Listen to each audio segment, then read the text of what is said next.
Fortunately, today we have video footage of a black man being shot down in an incident that has reignited the debate on police accountability and racial profiling. Body cam footage was publicly released revealing the fatal shooting of Roger Forston, a black airman, by a Florida deputy race soldier in his own home. As a nation grapples with yet another tragedy involving state sanctioned killing by law enforcement, questions arise about the need for a hate crime bill to protect foundational Black Americans. We'll be right back on the Keep It P podcast. Cash App, selling chime. Hope you got yours, cause I got mine. I'm talking Payoneer, net spend, Venmo, stash. Too many ways for you to run my cash. Cut the check, reparation, cut the check, reparation, cut the check, reparation, cut the check, reparation, cut the check, reparation, cut the check, reparation, cut the check, reparation, cut the check. Yeah, well, if you talking compensation, it's about that time. You get all yiggity. And we're back. You know what it is. I hate to kind of do stuff like this, but I think it's relevant and important. So I'll take you to the body cam footage as it shows here. Now it's just been released. And you already know there's some shenanigans involved. Hold on, let me go back. See, every time I try to play the article, there's always with the shenanigans.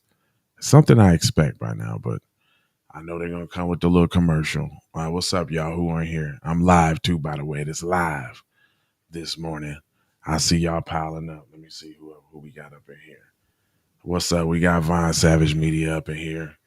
And we got a couple other people up in here, man. Y'all best say something this morning, man. Y'all on Keep It P podcast, too. So I know you can type. Unless you're listening to this at work. I get it. Anyway, let me go ahead and get past this. Because this right here is ridiculous. We got 7 seconds, 6 seconds, 5 seconds, 4, 3, and then the 2 to the 1. Here we go. Was fatally shot in his own home by a Florida sheriff's deputy. Now notice this. Sheriff office, open the door. Then he moves out the way of the peephole, right? You like, who playing at my door talking about some sheriff's office? Sheriff's office, open the door. Yeah. And he opened the door to see who it is. Like, what up? Look, come on. Look at that. Gun is down. It's not up. He putting his hands up like, no, wait, don't shoot. Cuz open fire. You see it all play out in newly released body camera footage from the Okaloosa County Sheriff's Department. The officer announces his presence at Forston's apartment after receiving a report of a disturbance. Sheriff's office, open the door. Forston appears and is shot almost instantaneously. Watch closely, slow down, and you see the door open. There appears to be a gun in Forston's right hand, but it's pointing downward, never aimed at the officer, who immediately fires. Striking Forston in the chest and arm. Forston later died at the hospital. He shot up my baby. Then, your boy Ben Crump on the scene. It says Sheriff Eric Aiden of Oskaloosa County presented the disturbing video during a news conference, countering claims from Forston's family that the deputy had mistakenly entered the wrong apartment.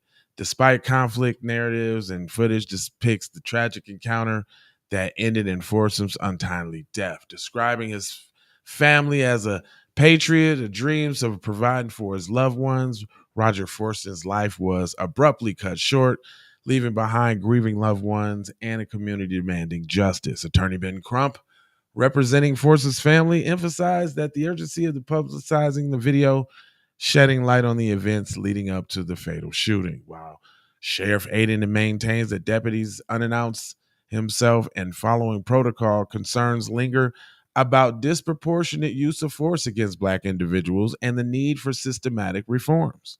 The decision to place the deputies on administrative leave reflects the gravity of the situation, but questions remain about the accountability of law enforcement in cases of alleged racial targeting. As an investigation unfolds, The call for a hate crime bill grows louder among foundational Black Americans who feel increasingly vulnerable to acts of violence fueled by racial bias. The tragic death of Roger Forsum serves as a stark reminder of the urgent need for legislation activists to address systematic racism and ensure the safety of dignity of Black American citizens. In the wake of this heartbreaking incident, communities across the nation unite in mourning and solidarity, demanding justice for Robert Forston, advocating for meaningful change to prevent similar tragedies in the future. But when you really keep it real, like, how do you prevent that? What's up? Who we got in here? Yeah, man. The question is, how do you prevent tragedies like this? In this particular case, it just is what it is. The color, maybe some Black people don't understand, because if you don't understand white supremacy, everything will just kind of confuse you, right? But the skin you have on is the jersey for the team you playing on. Let me say that again. The skin you got on is the jersey for the team you playing on, right? The jersey that you got on is automatically criminalized. So just because you're wearing that jersey that you can't take off, that's criminal.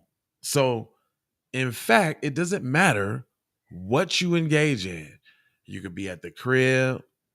You could be playing video games with your nephew. You could be in the bed sleep with your boyfriend. You could be sleep in the car. You could be jogging down a neighborhood. You could be in the park playing with a toy gun. You could be at Walmart looking at a gun in the store. Like, you could be pulled over on the side of the road with car trouble. You could be standing up at the local store. You could be purchasing something from the store and somebody think that you got counterfeit money. It could happen to you anywhere, is the point. This is what I'm trying to tell you. Don't matter where you is and what you're doing. So how do you prevent that?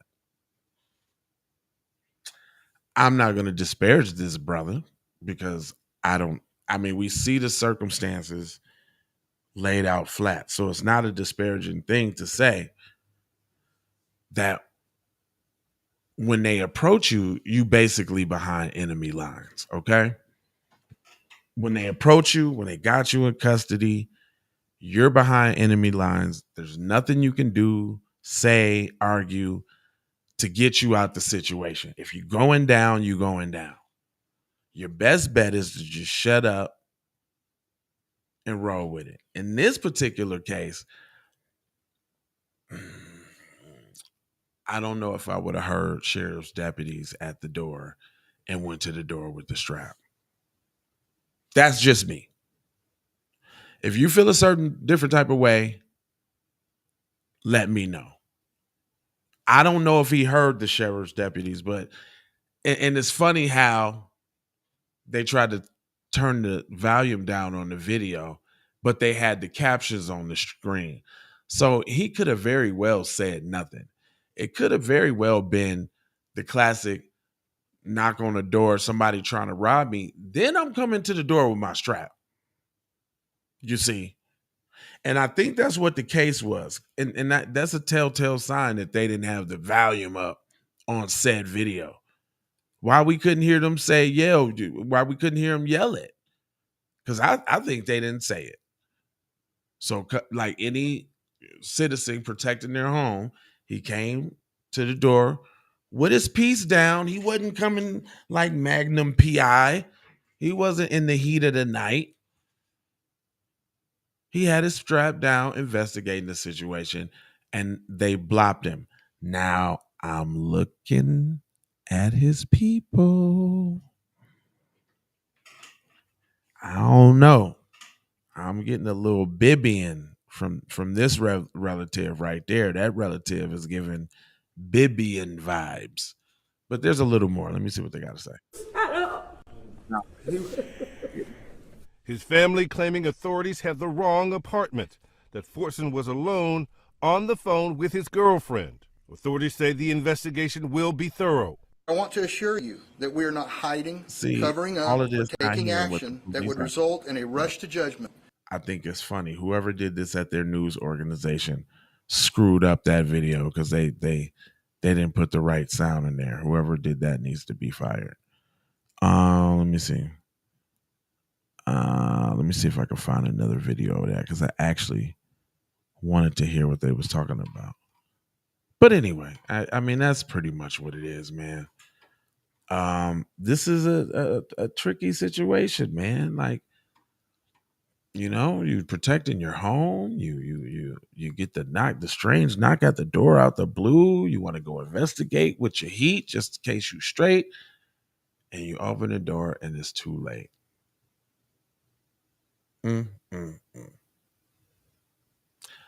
Well, we'll see what the family do and what the family say. You see who they got on the case. As a rule here in the new black media, we ain't just finna necessarily cape for anybody until we see what the family talking about. Because if the family's sitting up there talking about this wasn't racially motivated and race had nothing to do with it, then oh well. Just like Bødycam Jean's family that wanted to hug the white lady after killing her. Can I give you a hug? I forgive you, white lady. Anyway, I ain't gonna hold y'all. Y'all know what it is. Love, peace.